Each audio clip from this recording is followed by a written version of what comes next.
15 বছর পর পিলখানা হত্যার রহস্য ফাঁস। সজীব অজয় জয়সহ এবার ফেঁসে যাচ্ছে 48 জন শীর্ষ আওয়ামী লীগ নেতা। কমিশনের চূড়ান্ত রিপোর্ট প্রকাশ। কোনো ছাড় দেওয়া হবে না এখানে। 16 বছর এতিম হয়ে ঘুরেছি, শরীরে সেনা রক্ত, এখানে কোনো কম্প্রোমাইজ হবে না। এতক্ষণ শুনছিলেন সংবাদ শিরোনাম, এখন থাকছে বিস্তারিত। আপনার কি কোমরে ব্যথা, হাঁটুতে ব্যথা, মাইগ্রেনের ব্যথায় জীবন অতিষ্ঠ, দীর্ঘদিনের প্যারালাইসিস ও অবসতা, চোখের সামনে যদি দেখেন আপনার কলিজার বাবা মা ব্যথায় কাতরাচ্ছে, তাহলে কি আর শান্ত থাকা সম্ভব? তাই আপনার প্রিয়জনদেরকে রক্ষা করুন সম্পূর্ণ অর্গানিক ও ন্যাচারাল বনৌষধি পেইন ফ্রি সেবনের মাধ্যমে। সারা দেশে পাচ্ছেন ফ্রি হোম ডেলিভারি ও ক্যাশ অন ডেলিভারি সুবিধা। বিস্তারিত জানতে কল করুন স্ক্রিনে দেওয়া নাম্বারে। পিলখানা হত্যাকাণ্ডে দলগতভাবে জড়িত আওয়ামী লীগ এর মূল সমন্বয়কারী ছিলেন ফ্যাসিবাদী দলটির তৎকালীন এমপি শেখ ফজলে নূর তাপস। বিটিআর বিদ্রোহের নামে সংগঠিত ম্যাসাকারটি ছিল পরিকল্পিত ও বর্বরতম হত্যাকাণ্ড। তৎকালীন প্রধানমন্ত্রী ফ্যাসিস্ট শেখ হাসিনা এই হত্যাকাণ্ডের সবুজ সংকেত দিয়েছিলেন। তৎকালীন সেনাপ্রধান মইনু আহমেদের ভূমিকা নিয়েও প্রশ্ন আছে। এই ঘটনায় ভারতে সরাসরি জড়িত থাকার শক্তিশালী প্রমাণও পাওয়া গেছে। দেশটির হুমকির কারণে ঘটনার পর পিলখানার অভিযান পরিচালনা করা যায়নি। জেলারের মঈন তার সাক্ষ্য অভিযান চালাতে গেলে ভারত বাংলাদেশের ওপর হামলা চালাবে বলে উল্লেখ করেছেন। পিলখানা ট্র্যাজেডি তদন্তে গঠিত জাতীয় স্বাধীন তদন্ত কমিশনের প্রতিবেদনে এসব তথ্য উঠে এসেছে। বিটিআর বিদ্রোহের পরিকল্পনাটি দীর্ঘমেয়াদী উল্লেখ করে প্রতিবেদনে বলা হয়, 1/11-এর সময়কালে বিটিআরের ডালভাত কর্মসূচিতে সেনাবাহিনীর কর্মকাণ্ডের উপর জোরানদের ক্ষোভ, প্রশাসনের সেনা কর্মকর্তাদের বিটিআর দায়িত্ব পালনের বিরোধিতা, বিভিন্ন বিষয় নিয়ে বাহিনীর অভ্যন্তরীণ বিরোধী এই বিদ্রোহ হয়। এই সঙ্গে প্রতিবেশী দেশের ইন্ধন ছিল বলেও প্রতিবেদনে উঠে এসেছে। 2009 সালের 25 ও 26 ফেব্রুয়ারি ঢাকার পিলখানা বিডিআর সদর দপ্তরে বিদ্রোহ ও হত্যাকাণ্ডের ঘটনায় তৎকালীন DG major general Shakil Ahmed সহ 57 সেনা কর্মকর্তা নিহত হন।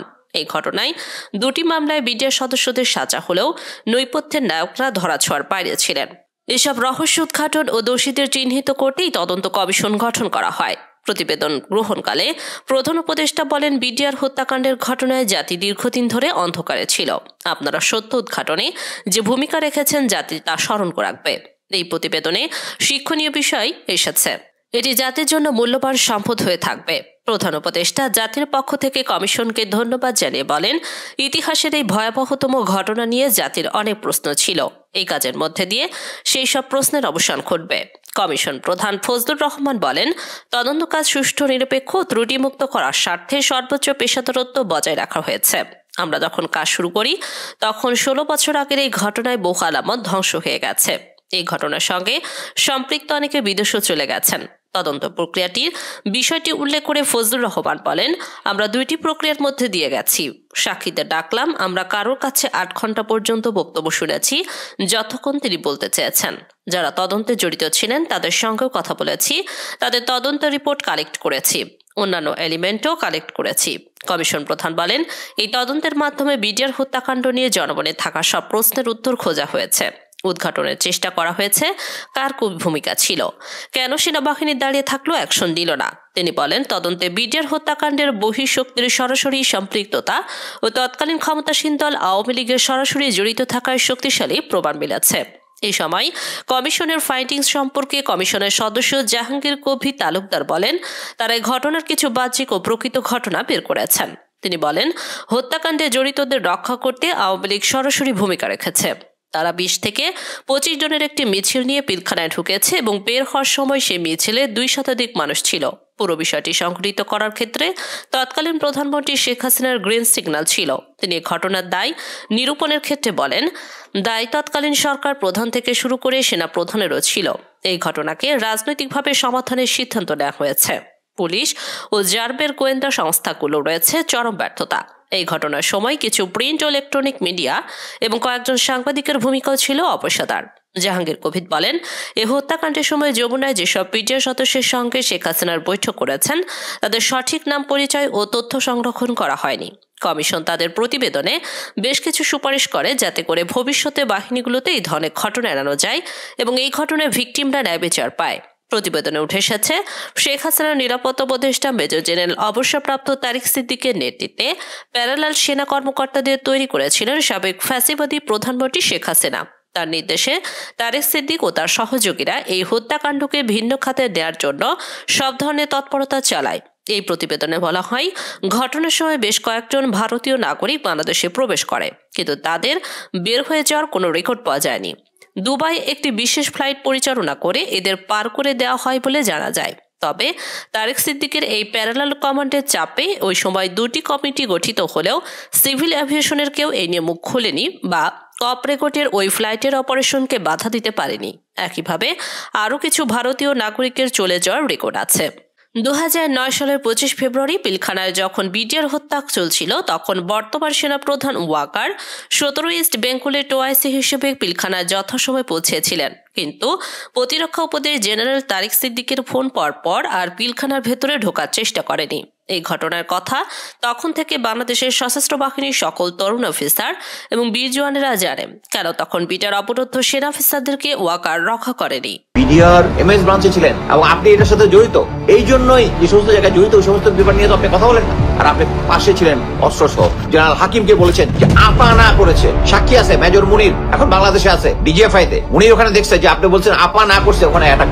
বাংলাদেশে বিডিআর বিদ্রোহের প্রায় 1.5 দশক পর ঘটনার পুনঃতদন্ত শুরু করেছে অধ্যাপক মোহাম্মদ ইউনূসের নেতৃত্বাধীন অন্তর্বর্তী সরকার। গঠন করা হয়েছে জাতীয় স্বাধীন তদন্ত কমিশন, যার লক্ষ্য পিলখানা হত্যাকাণ্ডের প্রকৃত ঘটনা উদ্ঘাটন ও জড়িতদের শনাক্ত করা। 2009 সালের ওই বিদ্রোহের ঘটনা তদন্ত ও বিচার প্রক্রিয়া নিয়ে শুরু থেকে নানান প্রশ্ন তুলে আসছিলেন ভুক্তভোগীরা। অভিযোগ রয়েছে যে পিলখানা হত্যাকাণ্ডের সঙ্গে আওয়ামী লীগের বেশ কয়েকজন নেতা জড়িত থাকার পরও তদন্তে তাদের নাম বাদ দেওয়া হয়েছে। জানা গেছে, পিলখানা হত্যা মামলার পূর্ণ তদন্ত যেন সম্পন্ন না হয় সেখানেও কলকাঠি নেড়েছেন ওয়াকার। সন্ধ্যায় ব্রিফিংয়ে আরও জানানো হয়, তৎকালীন স্বরাষ্ট্রমন্ত্রী সাহারা খাতুন সহ ব্যারিস্টার ফজলে নূর তাপস, জাহাঙ্গীর কবির নানক, ওয়ারেশাদ হোসেন বেলাল, মির্জা আজম, আসাদুজ্জামান নো ও শেখ ফজলুল করিম সেলিম, সাবেক বিডিআর সদস্য তোরাব আলী ও তার ছেলে নেদার লিটন বিডিআর হত্যাকাণ্ডের সক্রিয় ভূমিকা পালন করেন। ঘটনার সময় আওয়ামী লীগ ও যুবলীগ একাধিকবার অল্প লোকের মিছিল নিয়ে বিডিআর প্রেসিমে ঢুকেছেন, কিন্তু বড় মিছিল নিয়ে বের হয়ে এসেছে। প্রকৃত অপরাধী বিডিআর সদস্যদের এভাবেই বের করে এনেছে তারা। এই কারণে আওয়ামী লীগের বিচারও দাবি করেছে কমিশন। প্রতিবেদনে বলা হয়, প্রথম আলো ও ডেইলি স্টার বিডিআর হত্যাকাণ্ড নিয়ে জঙ্গি তত্ত্ব আবিষ্কার করেছিল।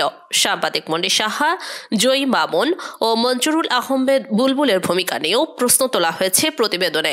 বর্তমান স্বরাষ্ট্র উপদেষ্টা তৎকালীন সেনাবাহিনীর দ্বিতীয় সর্বোচ্চ পদধারী লেফটেন্যান্ট জেনারেল অবসরপ্রাপ্ত জাহাঙ্গীর আলম চৌধুরীর নেতৃত্বে সেনাবাহিনী তদন্ত কমিটি গঠন করার বিষয়টি প্রতিবেদনে স্থান পায় এবং চূড়ান্ত পর্যায়ে যে প্রতিবেদন জমা দেওয়া হয়েছিল সেখানে প্রকৃত তথ্য তুলে ধরতে তার ব্যর্থতার বিষয়টিও সেখানে উল্লেখ করা হয়েছে। বিডিআর হত্যাকাণ্ডের তদন্তের জন্য 36 ব্যক্তি প্রতিষ্ঠানকে কমিশনের পক্ষ থেকে চিঠি দেওয়া হয়। মোট 247 জনের সাক্ষ্য গ্রহণ করা হয়।